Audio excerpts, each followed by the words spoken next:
சென்னையைச் சேர்ந்த இளம் பெண்ணொருவர் பிரபல கார்ப்பரேட் நிறுவனம் ஒன்றில் ஆண்டொன்றிற்கு 30 லட்சம் ரூபாய் சம்பளத்தில் வேலை செய்து வந்துள்ளார். ஆனால் தான் அந்த வேலையை விட்டுவிட்டதாக தெரிவித்துள்ளார் அவர். என்ன காரணம்?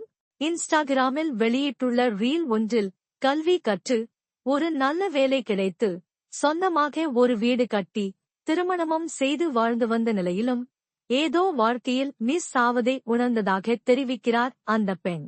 பயணம் செய்தல், மலையேறுதல் போன்ற விஷயங்களில் ஆர்வம் கொண்ட அவர் வார இறுதிகளில் அத்தகைய விஷயங்களில் ஈடுபட்டாலும் மற்ற நாட்களில் தினமும் காலை முதல் மாலை வரை ஒரே வேலையைச் செய்தாக வேண்டியுள்ளதே என்னும் ரீதியில் யோசிக்கத் துவங்கியுள்ளார்.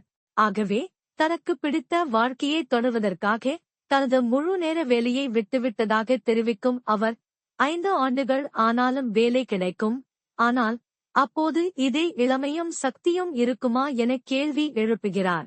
தனக்கு பிடித்ததைச் செய்ய தனக்காக வாழ முடிவெடுத்த அவருக்கு பலரும் வாழ்த்துக்களை தெரிவித்து வருகிறார்கள்.